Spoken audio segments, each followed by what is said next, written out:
Welcome to Mind Pump. This is the world's top fitness and health and entertainment podcast that you'll find anywhere. In this episode, we answer fitness and health questions asked by listeners like you. And in the beginning of the episode, we talk about scientific studies. We talk about our own training issues that are happening. We mention sponsors often. Here's what we talked about in this episode of Mind Pump. We started by talking about mindset and lifting. How you go into your workout mindset-wise can really dictate whether or not you succeed. It makes a big difference. Fail. Then I talk about the study on junk food and memory. Apparently, eating junk food can negatively affect your memory and your self-control in your brain. That's kind of crazy. Weird. Then we talked about the group class episode we did recently. Got a little bit of heat. Adam talks about that. Then Justin brought up Hugo Boss and how they designed the Nazi uniforms. Hey, uncomfortable fact. Did not know that. Yeah. I talked about how we are seeing the worst week in the market since 2008, so things seem to be going down, which brought us to talk about Bitcoin and how some people have lost all their Bitcoin money because they lost their code. That's kind of crazy. We talked about all of the avenues in which you can consume our awesome fitness content, all the different platforms, so make sure you listen to that part. Then we talked about resistance training and Alzheimer's. There's a study that showed for the first time ever that an intervention was able to stop Alzheimer's. You won't want to miss that part. And then we talked about a middle school that apparently became communist. Then it really grinds my gears. Then we got into the fitness questions. The first question is, when I'm supplementing with creatine, should I take a different amount on the days that I work out versus the days that I don't work out? So we talk all about creatine there. That's a supplement that we're all definitely in favor of. Now, you may be wondering which brand or where should I get the best creatine. We work with a company called Legion. We like Legion because their labels are super transparent. They provide third-party testing. There are no artificial sweeteners. They're basically a great supplement company, and they have a phenomenal creatine product called Recharge. Anyway, you get discounts on all of their products because you are a Mind Pump listener.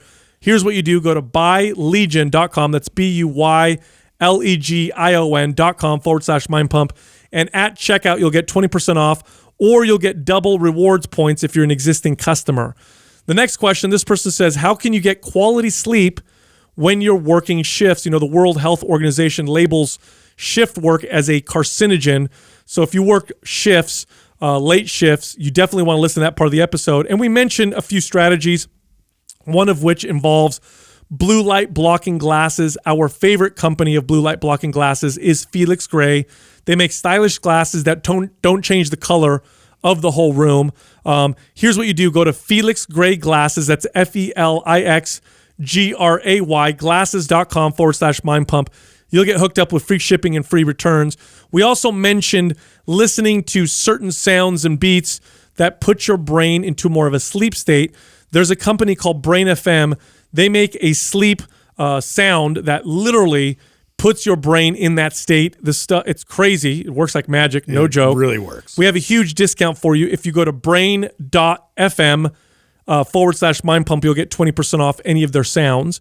The next question, this person says, do you believe it's possible to become a professional athlete or achieve a very high level of success with a balanced lifestyle? So we talk about that. And then the final question, as a trainer, what should you consider before leaving a big box gym to become an independent trainer? Also, we are in March. One of our new programs, we just released this program last year. St. Patty's Day. Super popular. MAPS Powerlift is 50% off. Now, MAPS Powerlift is a powerlifting-inspired workout program. So if you want to compete in powerlifting, get this program. Now, if you don't want to compete in powerlifting, but you want to dramatically improve your squat, your deadlift, your bench press, if you want to get stronger, build more solid muscle, get a bigger butt, because, you know, the squat and deadlift are great for that. MAPS Powerlift is an amazing program. We wrote this program with Ben Pollock. He's a decorated powerlifting champion. Again, it's 50% off. Here's how you get the discount. Go to mapspowerlift.com. That's MAPSPOWERLIFT.com and use the code POWER50. That's POWER50, no space, for the discount. And it's t-shirt time. Ah, shit, Doug. You know it's my favorite time of the week. Woo-wee. Me too. It's mine. 2 winners for iTunes and 2 winners for Facebook. To get your shirt, email iTunes@mindpumpmedia.com. includes your shirt size, your shipping address, and that's it. And we'll get that shirt right out to Another you. stuff. Yeah. Go for it. It'll be a natural commercial. Jesus Christ, you guys are like Yeah. couple of 1-2 pork chops in here. I'm working with. We don't swallow meat as fast as you do. You guys are just you don't eat like Yeah, you're like some kind of professional. oh so yeah right. Professional meat eater. Mr. Hot Dog Gobbler. Stop talking with your mouth full. You're disgusting. Know what I'm saying? But you guys are gross. Adam has eaten on the podcast by far the most. Only because of bodybuilding days. I don't know. I feel like it's been. Yeah. You haven't been doing it as much. I've never eaten on the podcast. Never once. Really? No.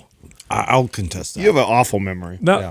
That's the best memory in this room. That's not saying much. That's true. Yeah, you're not winning that You got a hard. stoner and a CTE patient over here. I got the best memory in the room. Here's your ribbon. Out of, Way to go. out of people with brain damage, Yeah. my Yeah. memory is the best. Wow. Boy, oh Tallest boy. midget. Yeah, it's like, Speaking of the brain, I had I did a post the other day. It's gotten a lot of what's the word I want to use? Traction. I was gonna say heat. Speaking of memory, I forgot the word. It's got a lot of people. you're doing well. On mindset, I talked about the importance of your mindset when you go into a workout. You know, we talk so much about mindset in the health and fitness space, but it's more like you got to have a positive mindset. You got to, think good things, all that kind of stuff. I'm not talking about that, although that's important. I'm talking about like the mindset you go into your workout with, because that will dictate whether or not whatever phase you're working out in is successful or not. Like think about the mindset when you're going to go into lift heavy. You know what I mean? You want to be tight. You want to be stable. It's about maximizing leverage, lifting as much weight as possible. Hyper-focused. Focused, though different, though, right? Because if I'm going there to train like body sculpting or bodybuilding, the focus is totally different. I'm not trying to think of maximum leverage. In fact, oftentimes with bodybuilding, and Adam, I know you know exactly what I'm talking about. You're actually thinking the opposite of maximum leverage. Yeah. I'm trying to make the exercise harder, which is totally different. Yeah. Like when you bench or when you squat or when you do an exercise, like how can I make this lightweight? How can I make my muscles work more in this? Yeah, like how can I make this lightweight feel as heavy as possible?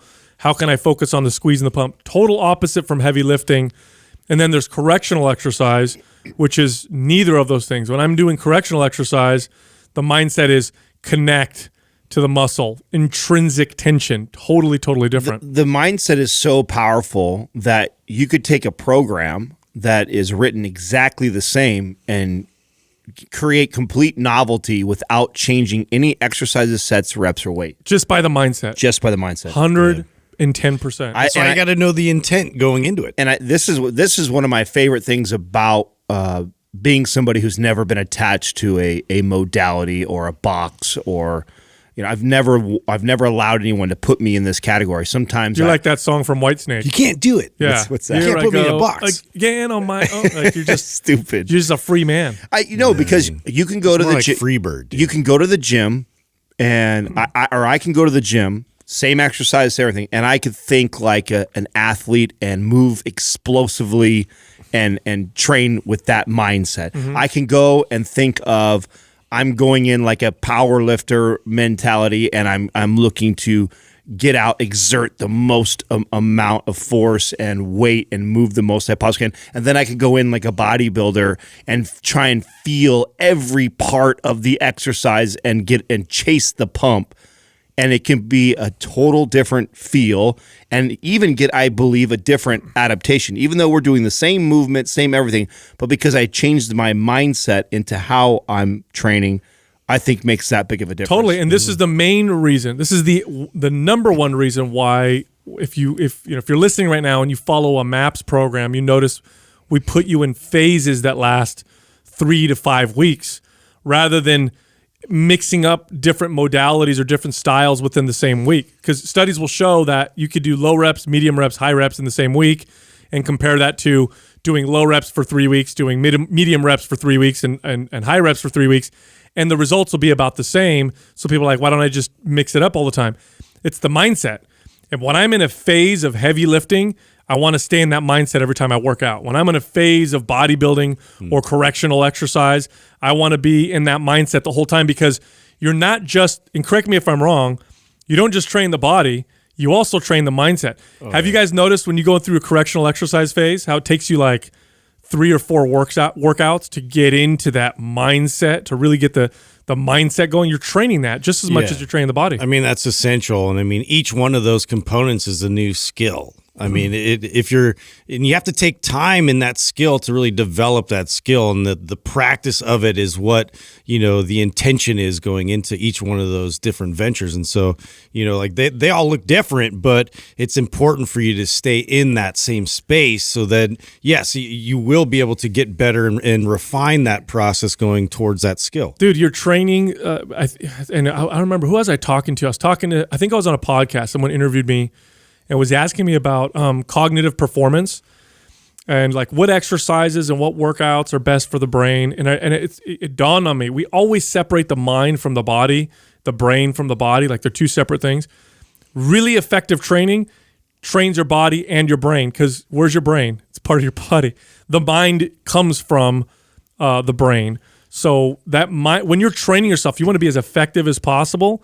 You're not just training the body, you're also training the mind, and that's what creates the most effective program. It's always what makes things the most effective. So, what was your answer to that when they asked?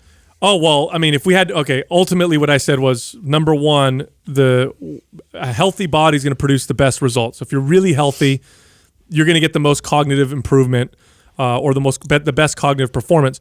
That being said, if we want to break it down even further into smaller categories and find, okay, besides being healthy, what's the best form of exercise for the brain? Resistance training, because other forms of exercise tend to be repetitive. They tend to be mindless. Wouldn't you say it's simply the complexity of it? It's the complexity. You have to be really present. Like, think about running on a treadmill or riding a stationary bike. When you first do it, you got to think about what you're doing. But then after about 10 minutes, we've all done this. We've run on a treadmill. You're just moving. Your body's just moving, and you're thinking of other things. That has its own value, but you're not exercising the brain like you would be when you're lifting weights. Mm-hmm. When you're lifting weights, when you're doing a set, you are present. You can't mindlessly. I mean, you can mindlessly lift weights, but that's a terrible way to do it, and it's never taught that way. At least not the right way. You have to be present with the exercise, because you're moving in different ranges of motion, you're different planes, it's different exercises, you're training your brain. And then from a physiological standpoint, when we look at cognitive impairment like dementia, Alzheimer's, there's a very strong connection between that and the brain's inability to utilize glucose for energy. This is why when you take someone with dementia or Alzheimer's and you put them on a ketogenic diet, we see cognitive improvement. You don't always see this with everybody, but with people with dementia and Alzheimer's, when they're running on ketones, we've known this for a long time, they have cognitive improvement, and they think it's because, and we actually probably know this now, it's because their brain was not utilizing glucose very well. Well, muscle is a phenomenal insurance against insulin insensitivity, because muscle is very insulin sensitive. Muscle also stores glycogen. As far as the tissues are concerned, it stores a lot of glycogen, except for maybe compared to the liver. So when you build muscle, you're more insulin sensitive. So now you're utilizing glucose better.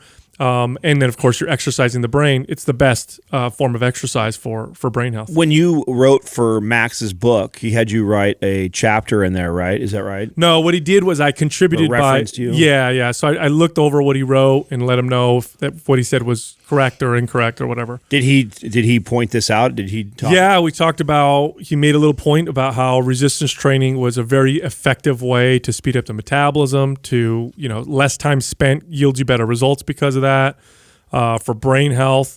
I made all these cases to him, so he did include some of that in the book, which, great book. The guy obviously knows what he's talking about, so Very cool. It's really, really good stuff. And then speaking of the mind, of the brain, dude, the study came out on junk food. You're going to love this one.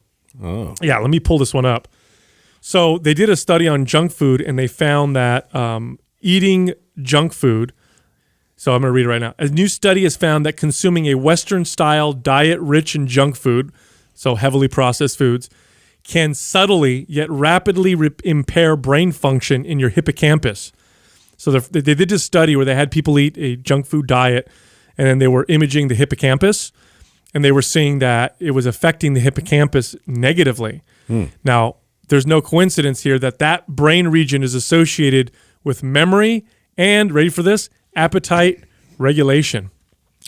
Wow. That's why, have you noticed when you eat junk food, you start to crave it more and more? Yeah. Sure. Isn't that crazy? Now, a critic would say that the main factor in that study probably was that they were in a caloric surplus versus a deficit. And had they been in a deficit eating junk food, would it produce the same results? You know, I'm not sure. I can look up the study, but I think they did control for calories.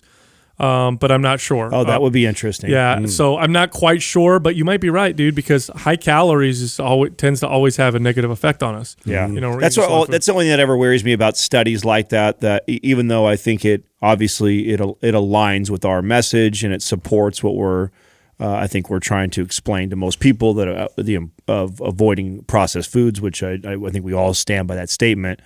But then we reference a study like that, and it's like, oh, okay, well, if the calories were, 1,000 extra calories, and that person should be consuming every day, is it more because of the junk food, or is it more because they were in such a high surplus? That's interesting. Would that also account for like some people's feeling of brain fog, based off of their nutrition and everything else, Dude, poor memory? Totally. When I eat bad, I notice that. You know what my main motivation for eating healthy these days is? Because of the podcast and what we do is staying sharp. Yeah. It used to be to change my body composition, look good. It is pretty funny that we eat performance to talk. But, but it's true. Like, we've experimented with a lot of different things too. Athletes still? Totally. Are we considered athletes? I mean, I got a headband. My jaw muscles are really strong. Yeah. You know what though? Back to what you said about calories. What's one of the number one things that heavily processed foods promote? Yeah, eating more. Eating more calories. Right. So it's like, they do those studies and they find people when they do control for macros. God, that study, that one study they did it was a crossover. It was really, really well made. They had two groups of people. They controlled for macros. One group had an unlimited access to unprocessed whole natural foods. It was in a lab. That's what I like about this, totally controlled. The other group had unlimited access to heavily processed foods, but the macros were very similar. Then they switched the groups after a certain period of time just to see if it was, maybe it's just the group and each time they had unlimited access to heavily processed food. They ate on average 500 more calories every single day. Have you guys been getting a lot of response from the latest episode that we did about group classes? I've seen a few people share it. Lots of people sharing it, yeah, for sure. Yeah, not many people disagreeing. I expected more of a backlash for that one because I know the first time I came out, and maybe it was. Well, it's because you said group exercise should die. That's a bit of a harsh stance, Adam. Kind of puts them in the corner, like, what? Yeah. That's probably why they're trying to fight their way out. It's more fun to defend it when it's that way. You know what I'm saying? If you just pussyfoot around it, it's no fun. And say, yes, it should. No, somebody asked me in my questions today that they heard that episode and she likes to cycle. I think she said once or twice a week. It's like a cycle bar class, and what was my thoughts on that? And I said, if you do a cycling or a group class for this matter, and you are in the aesthetic shape that you like, and it is something that helps maintain your fitness and you enjoy it, by all means, I think it's really good. I really do. If you take a cardio kickboxing class, you take a Orange Theory class, and you're already in the current shape and you're happy with your physique where you're at, and this is something that you do and you enjoy the community of it. You enjoy all. Yeah, you're healthy. You know your body. Yes. I said, I don't have a problem with it. In fact, I think it's a great thing. My message is to the people that are frustrated and trying to change their body composition, and that is the modality that they choose to go about it. That's where I think it's a terrible idea. It's a terrible idea if you're still struggling to lose that 15 to 20 pounds, or you want to build your butt, or you have a look you're trying to obtain, or a body fat percentage you want to get down to, and your methods of going after that is through group training, i.e., cycling, Orange Theories, F45, then it's a terrible idea. And unfortunately that's who they attract. Right. And so that was my point. But the reason why I actually said that is I actually clicked on the girl's profile and I saw she was in great shape. I saw that she was already in great shape, and it made me rethink the way I would respond to this, because the quick response would have been like, terrible idea. And I thought, wait a second, that's not necessarily true, Adam. Like, there's nothing wrong with somebody. Do you talk to yourself like that? Yeah. I do. Yeah. I do. I really do that. No. You say your name and everything? Yeah. Listen, come on, Adam. Come on. Stop thinking that, Adam. Come on, guy. Yeah, you're handsome. Yeah.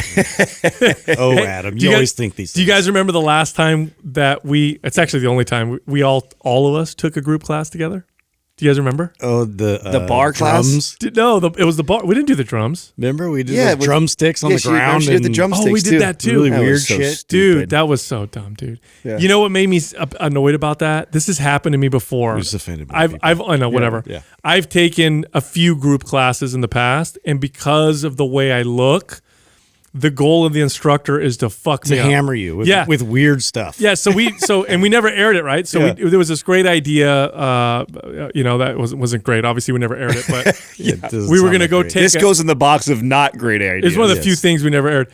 We were going to go and take a bar class because we're meatheads or whatever looking guys. We're going to go do this bar class. It's going to be silly, and it's going to be funny. Yeah. And the instructor, of so course, serious. and she looked at us and she's like, "Oh, I'm going to destroy you, meatheads," and she did.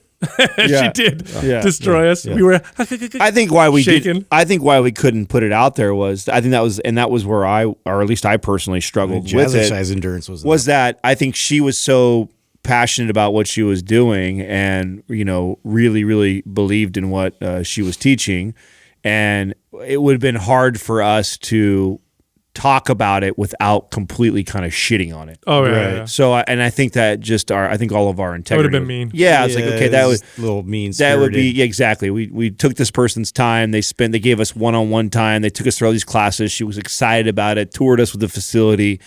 And if we were to talk about it, there's no way I think we could talk about it in the light of like, hey, this is great, you guys should all do it. It was more like, this is what we saw instantly, like, this is why this is so bad. This is get all this shortened range of motion pumping stuff. All you're doing is chasing the burn. All you're doing is chasing fatigue. All you're doing is trying to crush them. It's applicable for certain dancers. That's what it was. That's where it kind of came from. Sure, it came because certain dancers that need to maintain all dance moves. Well, they need to maintain certain postures and certain stabilities and look a particular way while they're doing their movements. Right. Then it makes sense. But as a workout, not really. Doesn't make any sense. That was interesting. Yeah. Have you guys done any group classes in the past like that? Have you guys taken any group classes ever?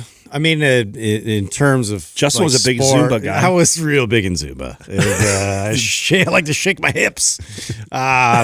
No, I mean, boom, boom, boom. I took it. We talked about this. I did CrossFit when it first came out. Like I did like 1 or 2 classes and realized like how ridiculously insane it was. Just never drank the Kool-Aid. Never drank. Like it was. And of course, like because I checked myself right away where I was like getting totally like swept into the momentum of. I see everybody else doing things. I'm like, I'm stronger than you. I'm going to do this. And I'm like loading all the weight up and didn't realize I had to sprint right after that. And I'm like, holy shit, what is happening in here? And then I immediately was like, well, this is so asinine. Who would do this? And then it became a thing. And that's why I'm not invited on podcasts about CrossFit. Because I just talk so much shit. That's so funny. I don't want to say what's going to too many details, but there was a CrossFit podcast that explicitly said we want to interview Sal and Adam. Sal and Adam. All right. Maybe they just didn't know the name of the other guy. No problem. They're like, shit, I don't know the name of the other guy, so okay, let's just say Sal and Adam. Maybe we'll just include him. I have so many friends in the space too. It's so funny because like I used to love doing I would do not necessarily group training, but like we would all kind of collectively do something in the same space. Like the team would have like sort of an agenda, and then we would like take our own workout and apply our workout. But we were all like, we had this camaraderie in this community, but we were doing different things. Like we weren't like all structured with somebody up there, like, doing the cadence for us or anything. Yeah. I picture Doug being like a big group X guy back in the days. I could see him with his like, his leg warmers and stuff. And headband. Those squat and then the side leg raise things. I feel like he was a big group X guy. Doug was bodybuilding, man, back in the day. He was following all the routines and everything. He was like you with a fishnet shirt. That's what he was doing. Half those. the gloves with like the Dude, no what? fingers. I did have those. Yeah, I did have them. What do you mean? Hold on. What did you have? That the fishnet shirt or the gloves? No, the gloves. okay. Yeah. That was a thing for a while. Yeah, no, Everybody was wearing gloves. I had the gloves simply because I saw Rocky. You wore garden gloves, didn't you? No. Okay. I wore the Rocky gloves, dude. I saw Rocky wear them. You know when I wore them? Of course it's you did. embarrassing.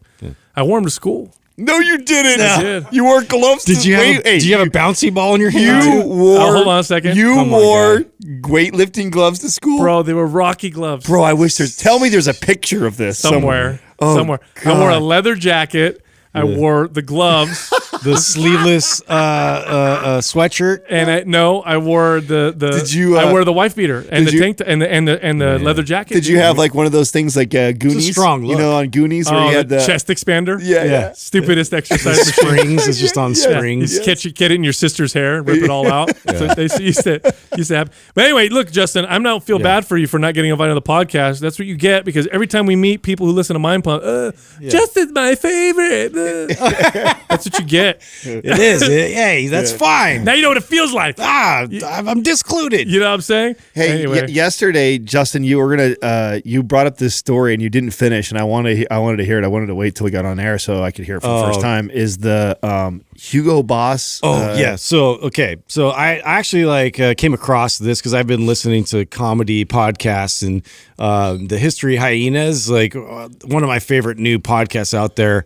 And they just talk about the most ridiculous things in history. And one of them they brought up was the fact that they're like, okay, Nazi uniforms. I mean, let's say they're responsible for some of the most atrocities, the worst things about humanity, all this stuff. But I mean, let's all just be honest with ourselves. They had really good style. What?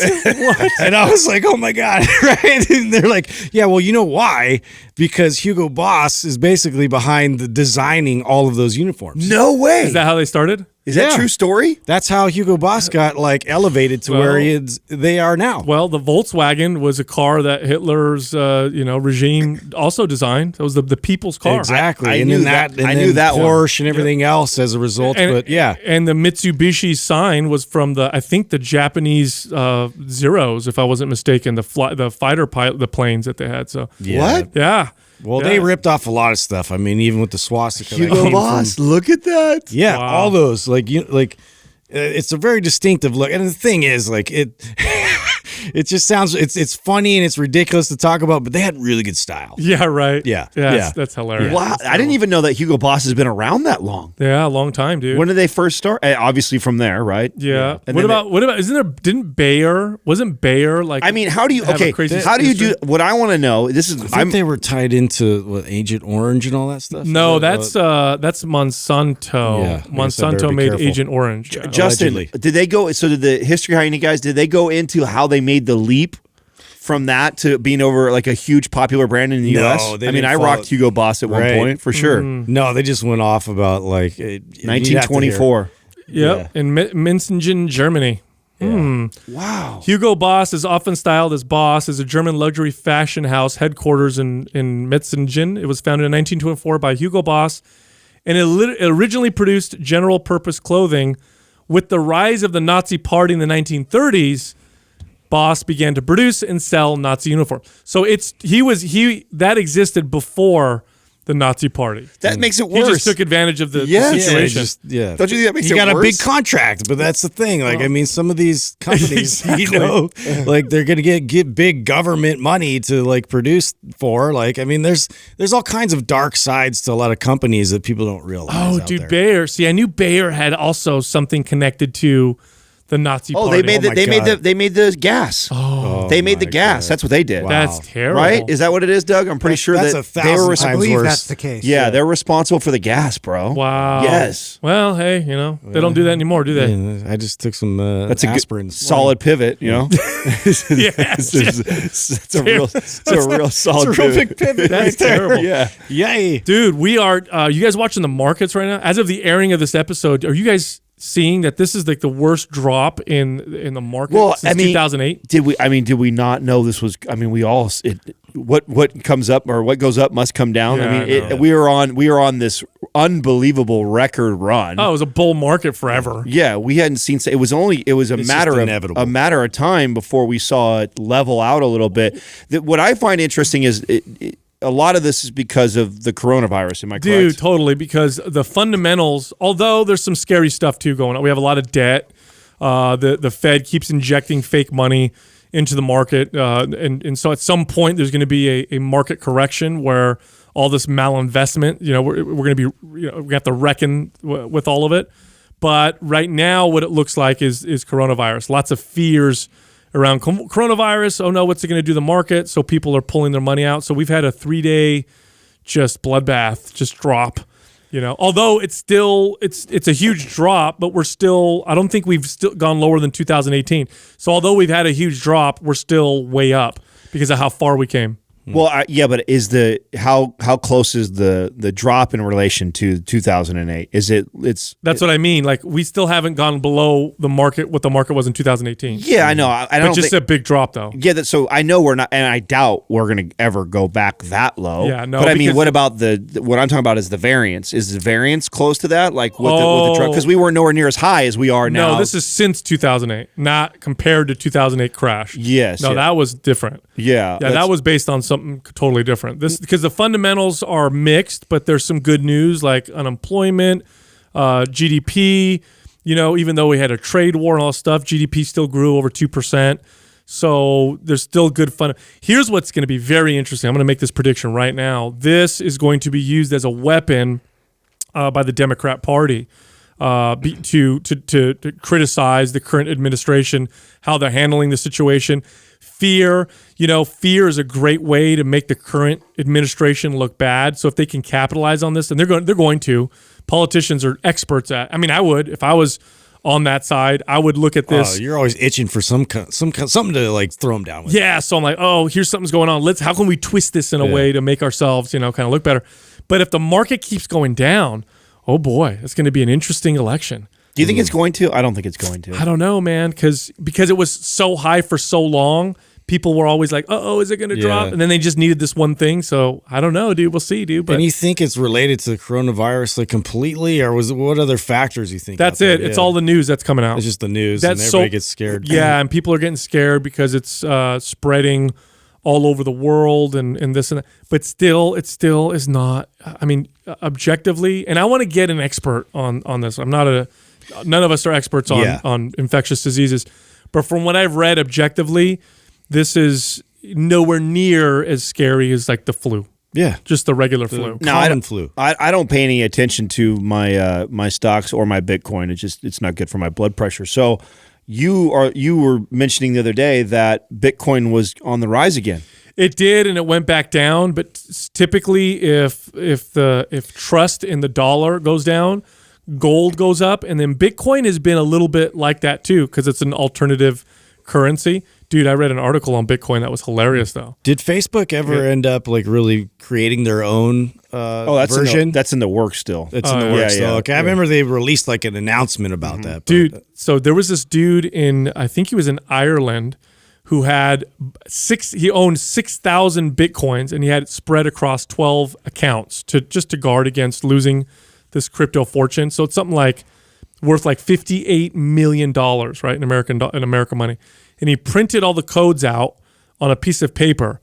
That way he would remember what the codes were or whatever. Anyway, he was also apparently growing marijuana in his house. Got busted. The landlord went in there and threw everything away, including the codes to his Bitcoin. That was his only access? That's it. Wow. He lost all of it. Oh, wow. That's it. He has no access to his $58 million. That's the one thing about Bitcoin is if you lose the code, I'm going through this right now. So I have two different wallets, right? I'm a trash guy in that area. I'm going. Binance and I have Coinbase. And the other day I was telling Katrina, I can't fucking remember my Coinbase. And so I've got money locked up in that, and we've been playing the freaking password game right now, trying to remember what it was. And Nothing you can do. Right. Nightmare. It's like a bank I can call and be like, hey, my social security, here's my social security number. And, because that's what, if you do that with a bank, right, you forget your login password. Oh yeah, they have other steps you can take. Yeah, I could forgot password, and I could go those routes. You can't retrieve it. Yeah. Wow. You're totally screwed. There was another guy. That's true. There was another dude in the UK who threw out a hard drive that stored $127 million worth of Bitcoin codes. And then there was another guy in Canada who he died a couple of years ago, and he left behind $190 million in cryptocurrency because he died, and he was the only one with the password. Dude. So his family So does that stay in circulation or what? Like, how does that? It just sits there then. Yeah. Wow. It's just there and it's gone forever. Do you know how frustrated? Could you imagine That's how insane, frustrated that would be if you lost the code? Yeah, I'm mad over a couple grand right now. Could you imagine millions of dollars? Dude, that's crazy, right? Oh God! But anyway, so this is going to be an interesting time because the economy crushing, or at least the perception of a good economy, is what it was making Trump appear to be basically invincible. Bulletproof, yeah. But if the economy takes a dump, or people are at least that perceive the economy to be taking a dump, Hey, I wanted to bring something up on the podcast. I keep forgetting to talk about it. We're making a push right now to start to pick up the interaction on all of our other platforms. So we put a lot of energy and effort towards the podcast, and we are probably most active on Instagram. And we've really treated our YouTube channels kind of like the redheaded stepchild.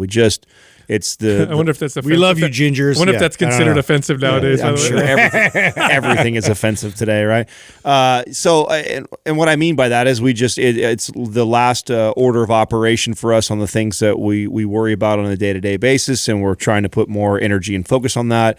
And it's continued to grow rapidly, both the Mind Pump TV YouTube and then also the Mind Pump podcast YouTube. So a lot of people may not know this, but we take, like when we do a Q&A like today, is we have the whole episode recorded, and then Andrew actually goes through and clips every single question. So I get this all the time where I have a family friend who's like, I really want to share that topic you guys talked about the other day when you were covering deadlift, or when you guys were talking about gut health the other day. And it's like, well, if you go to the Mind Pump podcast YouTube channel, all the questions are broken up into individual questions, and it's just that 5 or 8 minute clip where Doug reads the question and then we go in and we answer it. Really easy to share. So, and one of the best ways to get notified when all that stuff gets put up is to make sure that when you subscribe to the channel that you click the little bell to get the notification. So after you subscribe to the 2 channels,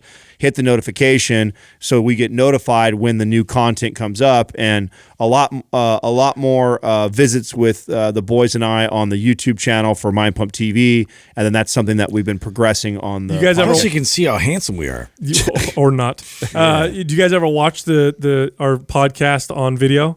I don't. Oh, it's funny, dude. I don't watch it a whole lot, but it's funny because I started to recently. Yeah, you hear us tell stories and we make fun of each other, but then when you can see our facial expressions, it's great. It's good. It's a good time. Reminds me of why I'm on podcast and not on TV though. Yeah.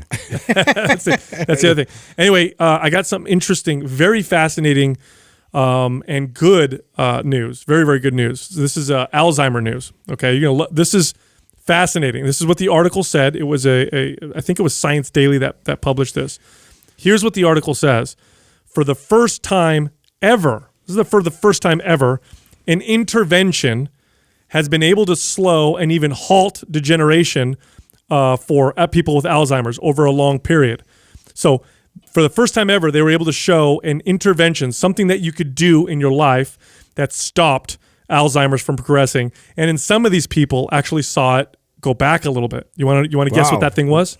Lifting weights. Oh. Boom. Lifting weights.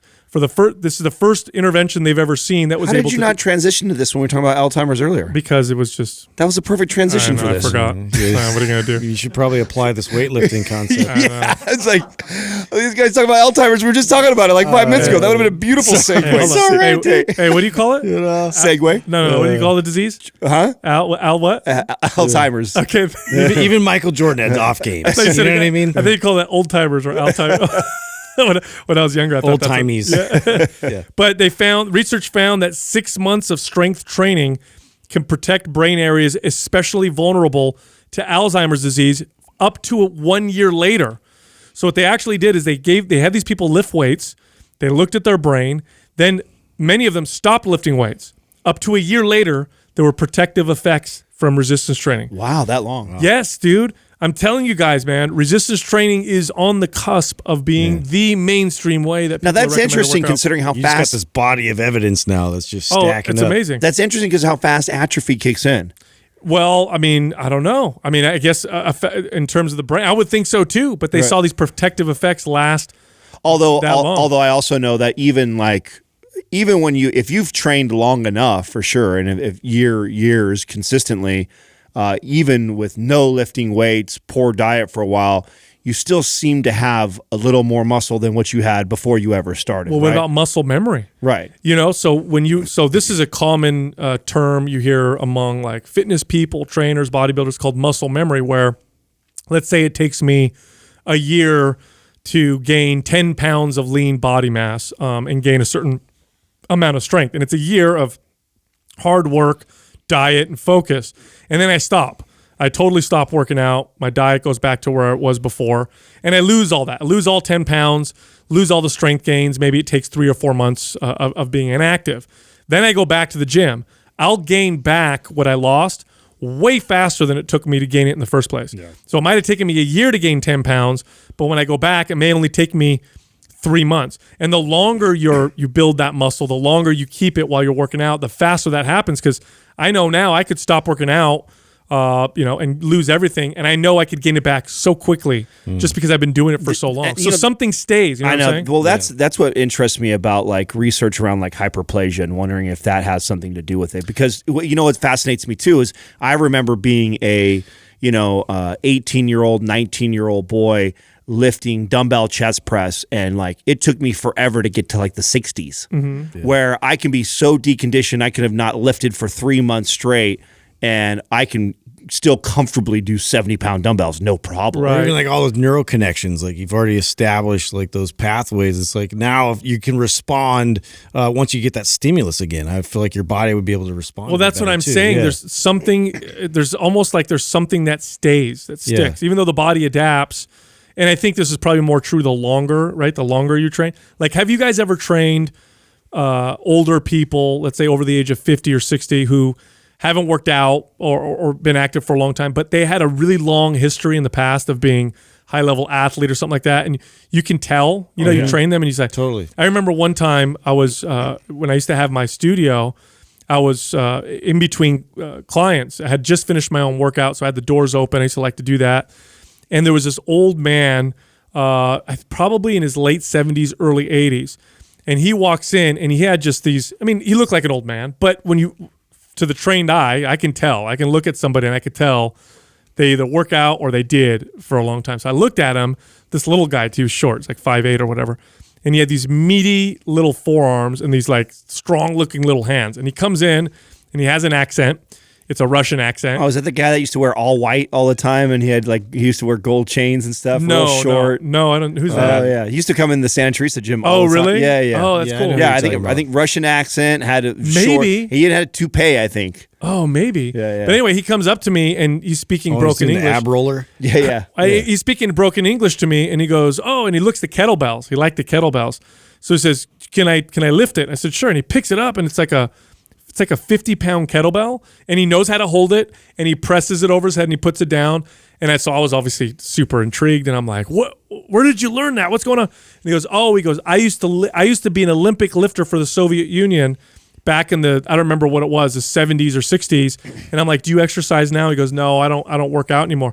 But I remember looking at him and thinking, okay, it's something permanent stuck with this guy. Right. Yeah. Because of the way he was just built, and he was able to lift a 50-pound, he's like, 70-something years old. Yeah. Really, really cool. Huh. Anyway, what was that thing about the middle school dances that Doug shared? I was going to bring that up, but yeah, Doug shared an article the other day that kind of got me like, I don't know. I got irritated by it. Basically, what happened was, I think it was in Utah, where this girl's going to a school dance and was like really looking forward to it. Had like, a crush on this boy, and the boy, she was waiting to go dance with him. Another boy kind of cut in front and like asked to dance, and this boy actually made her really uncomfortable. And she was about to kind of like say, yeah, no, like, and basically deny him from the dance. The principal steps in and is like, no, it's against policy. Like, so basically mandated that she dance with this other boy. What? And then later on in the dance, I guess she was able to dance, with the boy she wanted to, but then talked to her mom about it and was like really kind of distraught about the whole thing. And then it went on Facebook and it blew up and it turned into this big issue. Like, are we, like what kind of message are we sending? I didn't read this. So is it like the school policy? Yeah, school policy that if someone asks you to dance, that you must say yes. They're trying to promote like being not like being inclusive. Yeah, being inclusive, being nice, all this stuff for boys. But now look what do you think? That really is going to set up is the stupidest thing I've ever heard in my entire life. That's terrible. Crazy, right? Okay, look, if somebody forces you to do something, guess what? That wasn't you being nice. You're not teaching anybody niceness because they're forced to do something, because if they don't, they get in trouble. That'd be like me going to Adam, holding a gun to his head and saying, donate your money to charity. Does that make him a good guy? Because no, but it makes him somebody scared. Oh shit, I better give money. That's a terrible precedent. And not only that, but you're teaching the boys. I hear some of the best lessons I ever learned as a boy was getting rejected by girls. That's what forms you, in your character later for you to then, make it in the real world. Like, you're going to get rejected. That's just part of life. Like, and you got to figure out why. Like, they're not going to figure out why. And like, not only that, but the poor girl, like if she's in a situation with a boy where she's uncomfortable, this sort of ideas, I'm sure is going to like filter in, like, I don't want to be mean, and like if she's uncomfortable, she needs to be able to say no. Oh my gosh. Was there a bunch of heat around on Facebook over it? Yeah, I think the parents like blew up about it. But I think again, this is like unintended consequences for like mandating a policy you think is the right thing. This is not the right thing. Were you able? Did the article have the actual policy, Doug? Can you see like what the school mandated? I don't want to twist this all up with because that sounds so crazy. It does. It sounds so illogical to me that someone would say, "Okay, here's the rule: if any boy asks you to dance, you have to say yes." That's pretty much what it summed up to be. It seems to be their policy. Yeah. Really? Yeah. It says it requires kids to dance with anyone who asks. Yeah. Wow. You know what that sounds like? You know what that sounds like to me? That sounds like you took adolescent boys and you said, "Hey, you guys want to make some rules for the dance?" Yeah. Yes. This is all now everyone has to say yes. Now, not that this changes it, because I don't know, like what we don't know. Okay, so imagine being in the principals and you have this rule. Maybe you don't enforce it very much, but you do it because you've either got special needs kids there, or you have kids that get left out and are not. And let's pretend for a second that this is the most popular girl in school. She's got a boyfriend who she can't wait to dance with. That's who she wants to dance with. And it's this nerdy kid that nobody talks to or is on the spectrum somehow. And he comes up and he asks, and the little girl says, "No, I don't want to dance with him." And then the principal intervenes and says, "You should dance with him." I don't care. No, I agree. I'm not saying, but I mean, it doesn't look as bad to me. Yep, it looks just as bad because, first of all, she's not a commodity that you could just trade around. Agreed. And number two, now there's one thing to be mean. Okay, if she said no and then said you're fat, you're ugly, whatever, that's like, look, you can't, like, that's mean. Don't say that to him. But to say no, that's within your right. And here's the deal: regardless of what your challenges are in life, life doesn't give a shit. So okay, fine, you grow up and you go to a school where everybody has to say yes to you.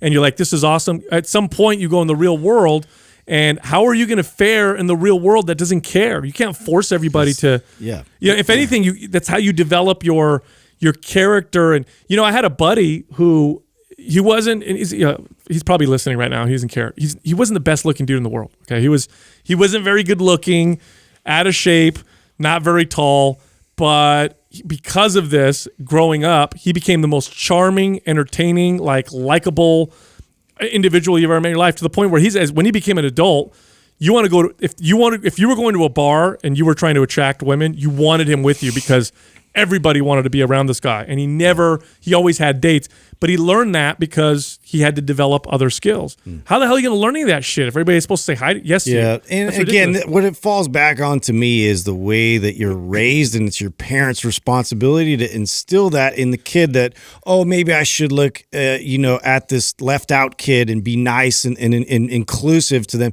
But that's completely on the kid for them to decide who are they going to become as a human being. You can't force people to become something. They have to develop that themselves. It it makes me think about. I got emotional the other day. It's like so happy and emotional. I was at Safeway, and the kid that was bagging my groceries was blind. It was actually a blind kid, and he was doing a good job bagging my groceries. And part of me wanted to just like go up to him and talk to him and be like, dude, but I don't want him to feel. I don't want to feel like, like condescending or any of that to him, But as I'm watching this kid, I'm like, look at this dude. He's blind and he got a job. He's bagging groceries, obviously way more challenged than somebody who's got full sight or whatever. And yet he's doing it anyway. His parents did a damn good job because that kid didn't let that stop him from, he's literally just doing he's doing a job when most people would say to him, you don't have to do anything. You can't do that because you need to be able to see. Mm-hmm. He was doing it, and he was doing it good. And I was like, fuck yeah, man. That's a great kid right there. Mm-hmm. All right, our first question is from Kevin Curry 87. When supplementing with creatine, should your intake differ on non-training days? Oh, yeah. Love talking about creatine. It's easily the most effective and well-studied. That's the other part that's important about creatine. Creatine has hundreds and hundreds and hundreds of studies that have been done on it showing its efficacy and its safety. A lot of safety studies. So creatine is extremely backed scientifically, and a lot of studies are showing that creatine doesn't just benefit strength and performance. It has antioxidant benefits. It's got cognitive boosting benefits, especially in vegans, but also in omnivores. Mm-hmm. It's got lots of health benefits. Creatine is, by the way, it's not for everybody. Some people will take creatine and notice gastro upset. Very small percentage. Small percentage. But most people supplementing with creatine, I don't even care if you don't work out. I think if you're an adult, creatine probably will benefit you. In fact, there's these like anti-aging pills and health pills now are coming with creatine in it because they're finding it interesting. Really, really interesting. But creatine's a great supplement. Should you take less on non-training days? The studies show that when you take it makes a little bit of a difference. Studies show that taking it right after your workout increases the uptake of creatine. Studies also show that when you take it alongside caffeine, that you reduce some of its intake. Also, if you take it with carbohydrates, I didn't know that about the caffeine. Yeah, and it's like some studies say yes, some say don't some of these supplement companies actually pair it with pre-workouts? Yeah, a lot of them. Yep, a lot of them. Yeah, there you go. Their whole thing. Yeah. No, creatine. Interesting. This is all splitting hairs because if you take it on a regular basis, I don't think it makes a difference. But splitting hairs, you want to take creatine post-workout. Does that mean you should take it less or not take it on your non-training days? That's what I do. There's no studies to support that though. But here's what I do. I only take creatine on the days that I lift weights, and on the days that I don't take it. But I also eat a lot of red meat. So I think you just. You're talking about 3 to 5 grams of it. Mm-hmm. We're not talking about very much of it. I would take it every day. If you're taking it to take it and see the performance from it, take it every day, take it consistently. I think it's easier to do that than to try and go like, oh, I'm only doing it on these days versus these days. We've talked before about it, and I forget the amount of ounces of meat that you have to consume in order to equate to, I think, 3 to 5 grams of creatine. I've read it before. It's a decent amount. It is a decent amount. Yeah. Most people definitely don't eat it in a single day, so it doesn't hurt even somebody who does eat a lot of red meat to still take, at least 3 grams of creatine. And taking 5 every single day with or without red meat in the diet, you're not going to oversaturate it. You're not going to do it. It's not going to have any adverse effects from it as long as it's something that doesn't already bother you. Now, when creatine first came out, they recommended that people do what's called a loading phase, where for the first, I think it was like 5 or 7 days, you take 15 or 20 grams of creatine. And then after that, you just take 5 grams of creatine because the studies show that you would top out your stores of ATP faster if you took more in the beginning. Now, although that's true, the difference is tiny. You're talking about days faster, like a few days faster. And honestly, I think supplement companies did that to promote people using more creatine. Of course they did. I think they're like, take a shit ton for a week. That's a good idea. So you don't need to do that if you're taking it. Legion does a good job with their creatine. First off, they use creatine monohydrate. That's the other question I get. What type of creatine should I take? Because creatine is so popular and there's so many studies supporting it, and for everything, not just muscle gain, strength, but also indirectly for fat loss, indirectly for testosterone in men, and of course for health. Lots of alternatives that come out, like it's been bastardized. There's lots of other alternatives. Creatine HCl and creatine citrate and crealkaline. And what's funny is, first off, 99% of the studies are done on creatine monohydrate. Number two, when they do studies on the other forms of creatine, they don't work as well. Mm-hmm. They actually did one on crealkaline, which was take this, you don't get bloated, and it's supposed to, which is bullshit. Oh, they compared worst it to marketing ever on that. They compared it to creatine monohydrate. Creatine monohydrate was actually more effective and way cheaper. It's actually inexpensive. Legion combines it with L-carnitine tartrate, which is a version of L-carnitine, an amino acid that's utilized in transport of energy to the cells. And so what's the theory behind pairing it with that? Increased creatine uptake, and also because here's the thing I like about Mike Matthews. This is why we decided to work with Legion. He only does what he sees evidence for. So he doesn't do anything that's speculative. Right. If you see the evidence or whatever, then I'm going to... Just the efficacious dose. Yeah, it's got to be like, okay, I got to have studies that support this. And taking L-carnitine tartrate post-workout has been shown in advanced athletes, at least, to speed up recovery. So because creatine is good to take post-workout, he combined it with L-carnitine tartrate, put it together in a drink, take it post-workout. The way I use it is, if I'm using pure creatine monohydrate powder without anything else, I'll just put it in my post-workout shake or just drink it on its own afterwards. If I'm using Legion, I actually use that during my workout because it tastes good. So it's like, I'm going to drink water anyway while I'm working out. I might as well sip on this the whole time. Now, the things you may notice from creatine when you take it, you'll gain some weight. So you will gain between 1 to, depending on how much muscle you have. It's good weight though. I try to explain this to everybody. It's holding water in the muscle. Yep. Yeah. And there's that's why the whole bloat thing is so irritating. It's a different look than it being like you getting it in your gut and feeling bloated and fat. Your muscles are going to look more full. I'll use a term that people like, toned. So if you gain 1 pound or 2 pounds of intramuscular fluid, you're just going to feel tighter and more toned, because I know a lot of women are like, I don't want to gain any weight. No, this is the kind that you want. That's why you're lifting weights in the first place. And then that, because muscles have more water in them, they actually build faster also. So creatine has this long-term muscle building effect from the extra fluid in your muscle. So across the board, it's one of the only supplements that I'm like, this is one that, try it out, see if you have gastro distress. If you don't, like most people won't, take it. It's a good supplement. Next question is from Sassney Fitness. How can you get quality sleep when working shifts? Oh, man. By shifts, they mean swing shift, right? Yeah, is that what that means? Yeah. So I have my one of the hardest things to deal with. Oh, dude. Would you ever train clients? Terrible schedule. Yeah. So difficult. Courtney did that for quite some time when we first were married. So, really? Yeah. Because she's a nurse. In the graveyard, yeah. Yeah. I have so my sister's boyfriend is a police officer. Just became one 2 years ago in San Jose. And I don't know if you guys know this, but when you first become a police officer, the first couple of years, it's like they give you the shifts. Like you're going to work the midnight shifts and whatever. Oh, you got to earn it. You got to earn it. So he was doing this, and he was ex special forces, super high performance type of dude. But after about 6 months of this, I mean, we had dinner at my mom's house on one of the rare occasions he had the weekend off. And he's like, dude, he goes, it's killing me. He's like, it's so hard. I feel terrible physically and mentally. Like, what can I do?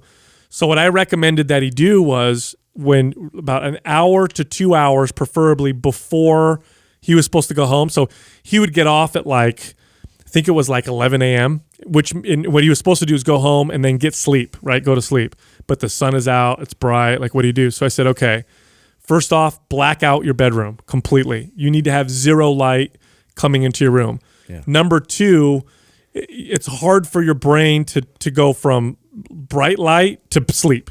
So it's like you can't just come home, sunlight everywhere, or bright lights of the office or whatever, because, at the end of his shift, he would have to do paperwork, and then just decide you're going to go to bed.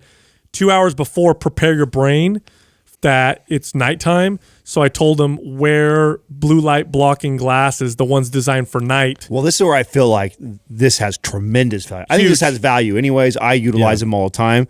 But I wish I understood. This is vital in this situation. Right. I wish I understood this back when I was training clients a decade ago, like how important the circadian rhythm was and the importance of sleep and the importance of them preparing themselves for sleep.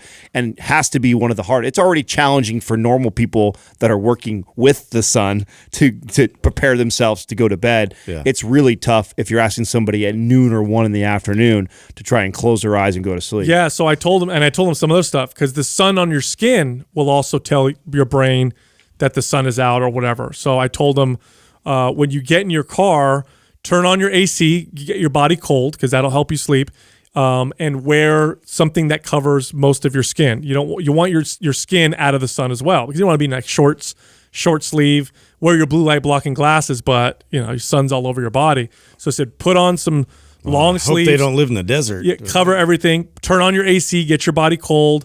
Put on blue light blocking glasses. And then, of course, later on, he's like, I don't like the blue light blocking glasses because they're orange or they're red. Like, what's the deal? And so then that's when we started working with Felix Gray.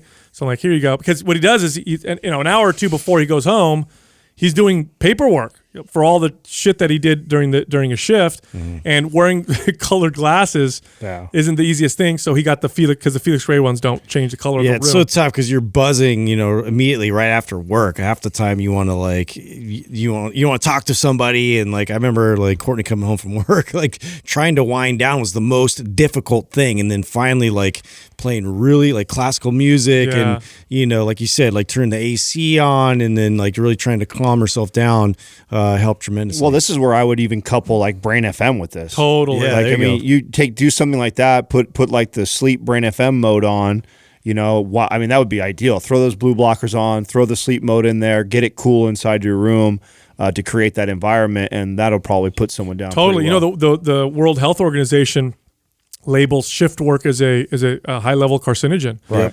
And heart disease and cancer is higher because it throws off your circadian rhythm. Now, so and much. I wonder though, and that's probably because most people just go about it and don't think twice about it, right? Yeah. I wonder though if some people actually made the effort to really do the things that you're talking about. How much of an effect? Right, how much more would it affect them if they were doing these steps? Well, extreme cases, you need extreme aids. You really need to research what you can do to prevent all that. Yeah, and if you think about it, think about it this way: I'm about to get into a heavy workout, right? I don't go from taking a nap or relaxing in a dark room to going to the gym to now lifting super heavy. It's a way too crazy of a shift. Typically what I do is I prepare myself mentally about an hour before. I'm ready. When I get to the gym, I'm ready to rock and roll. Same thing for sleep. You have to have that. You have to prepare your mind and your body for sleep. You can't expect to go from work to bed and you can shut your eye. Even if you're exhausted, here's the thing. They've done studies on this. You could be dead exhausted and go to sleep right away, but your sleep quality is shit because your brain still buzzing from thinking it's daytime and all that stuff. So that's what I always tell people, shift workers. I say 2 hours before you want to go to bed, do everything you can to put yourself in a mental state to prepare yourself for sleep, that 2 hours later. Next question is from Landon Bergenthal.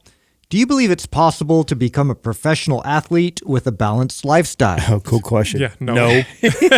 No. Not even close. Even if you pay millions for recovery, you're not balanced. Yeah, not a professional. Yeah, have you? You look at the lifespan of professional athletes and their injury rate, and I think anytime you're super high performing in any direction, it's going to take away from you're other an extreme. Stuff. Yeah, you're going to be an extreme. This is also why I think that we all admire them and look up, because it's one of the most ultimate sacrifices. Whatever you've become brilliant or an expert or the best at or a professional at, you've had to sacrifice a ton in your life. And most people aren't willing to do that. No. And most people don't want to do that, but we admire people that do, and it's fun to watch. And I think that's part of what makes it fun to watch is that I could never do that. Did you, do you guys, I don't know if you guys got this feeling from watching the Elon Musk interview with Rogan like I did, but as I was watching it, a few times you could hear him, he sounded like he was like he was tormented by his own, It's like, Like tortured by all his ideas. It's like listening to Jordan Peterson. like just single-minded focus. Yeah. Probably not a great dad, probably not great anywhere else, and you could tell he was a bit tormented. You know, when we talk about balance to the average person, that doesn't mean you can't have periods of extreme achievement. Yes. I think the key is that your baseline is balanced. That's where you always go to. That's like home base. Yeah. You know, but then there's periods of time where You stretch yourself. You stretch yourself. Well, you know? I mean, for me, the best example I have personally is competing. There was a period of 4 years of my life where I was completely out of balance. How many days a week were you working out? I was 7 days. I was in the gym Every for day. 4 years. I mean, maybe I took a couple days off in 4 years' time of every single day and not missing like weighing and measuring and tracking my food. I mean, literally every single day. Super unbalanced. Right. And yes, did I try and integrate family and still be a good boyfriend and still see my family, do things like that? Yeah, I tried to do that stuff and to create as much balance as I could. But at the end of the day, they all took a back seat to the number one priority, which was becoming this pro bodybuilder. So, I mean, and to me, that's a very small example. Becoming a pro basketball player or a baseball player or a sport like that is way more strenuous than I think getting on stage and presenting my physique shredded. This reminds me of people who they'll compete in something like that, or they'll become like they'll do like a high level marathon or whatever. But because they have no balanced baseline, it becomes this extreme swing. You know what I mean? It's like I'm either shredded for my competition or I'm super high performance for my competition. Then when I'm done, I don't have a balanced baseline. So I end up going in the opposite Turn your governor off completely. I go way in the opposite direction. You know where I also see this, and it's not just in professional sports, I see this in super famous social media people. When you see somebody who is great at Instagram and great at YouTube or Facebook and they're millions of followers. They suck at actually talking to you in person. Right. They've gotten so good at hacking the algorithm and putting out content that makes people want to pay attention to what they're doing. And in real life, they're fucking up all over the place. Yeah, they're a mess with their relationship. They're a mess with their friends and family. I see that They're a a lot. mess with their social skills because all of their energy and effort has been put into this world. That's just with anything. You're going to become great at something. It's a give and take. You're going to lose in some places. But I do love the point you make, Sal, that I think there's nothing wrong. I went into competing knowing that. Yeah. Right? I went in knowing that this is not something I want to do for the rest of my life. This is a goal I have in mind. I know it's a ridiculous It's a season of your life right here. Yeah, it's a ridiculous goal. I remember having the conversation very vividly with Katrina saying that this is the plan. This is what I'm going to do. Bear with me. It's not going to be the rest of our life. I remember her checking back in with me about 2.5, 3 years in, going like, "Are you sure this is not going to be the rest of our life?" And me going, "I promise it's not going to be the rest of our life." And sure as shit, once we got to a point where no one gave a shit if I was a bodybuilder competitor guy anyways anymore. Mind Pump was much bigger than whoever I was before. Then I didn't have to anymore. And that was one of the greatest days was to be able to walk away from doing that shit. Yeah. Next question is from Colin Self. As a trainer, what should you consider before leaving a big box gym to become an independent trainer? Oh, good. I love this question. I know. I love this question. Yeah, too. managing gyms, it was like I would get trainers who, it was always trainers. Nobody else really did this in the gym, but they would get to a certain point with clients or they get a certain level of comfort and then they'd be like, they'd start doing the math. Yeah, Like, I could make so much more money. Like, let's see, the gym, it charges $80 a session. I'm getting paid $30 a session. Yeah. And then they do the math. I do 30 sessions a week. Oh my gosh, I could be making this much money. Doesn't work that way. Here's what I would always tell them. If you're not crushing it in your gym, if you're not like the best person in there, bringing in the most sales with the most clients, the odds that you'll success on your own are like, slim. like less than 5%. Very slim. Like you're not going to succeed if you can't make it in a big box gym. That's the proving grounds. Oh, dude. I mean, you have everything, every resource accessible there at the big box gym. I mean, you have all the forms, you have all the potential clients, like literally walking through the front door. I mean, like how much more do you need to have a successful business if you're really motivated enough to produce? And so, again, like to Sal's point, you do really have to prove yourself. You have to be, one of the top ones in there that everybody knows it. Like you're very comfortable knowing. And I mean, even when I was like in that environment, I remember like consulting with Adam quite a bit. Like, what should I look out for? Like, who's really killing it out there in the independent training world? Like all these things. Like, where am I actually going to market myself? Like, what are the venues for that? Like, what kind of things? Like, there's so many things to really consider. Even a presence online these days is humongous. Like a social media presence needs to be established. Like people need to be able to find you. So, I mean, it seems daunting. It's not impossible. Like especially if you are, very good at, if you're very organized, if you can really manage yourself like that, that's something that I always, probably manage myself better than anybody else. So it was a good fit for me. But it's definitely on that level where, really consider where you are and your status right now in your gym. Well, you were one of the top trainers at one of the biggest big box companies in the world. You were one of the top trainers at 24 Hour Fitness. You left and you did well. I would say successful independent trainers make up the top 1% of successful trainers. That's it. I mean, after that, if you're not blowing it out at your big box gym, you're going to crash and burn out in the open world. Well, this is kind of business 101. When you work for a big box gym, they are providing the leads and opportunities for you, which is the single most challenging part about scaling any business. No matter what we are talking about, if you are trying to scale and build a business, you need leads and opportunities. And a company like 24 Hour Fitness pays millions of dollars monthly to drive leads through the door, which you get the opportunity as a trainer in a big box gym to see if you can close and present and sell them on the idea that you're a good trainer. And that, if you can't prove to be the best at that when somebody is taking care of the most difficult part about building and scaling a business, then you are really setting yourself up for failure to go out and try and figure that piece out without the assistance of millions of dollars being advertised and funded to give you those leads and opportunities. I remember when I was really upset that the company put a ceiling on my overrides. This was about like the 8th year that I was in the company, and when I really became checked out that I was no longer going to work for them. And for me, I had got used to a 6-figure lifestyle, and they basically put a ceiling on how much money I could make, and that really pissed me off. And back then, you were not allowed to moonlight, right, as a trainer. You couldn't go train somewhere else or run a boot camp while also working there, and I chose to do it.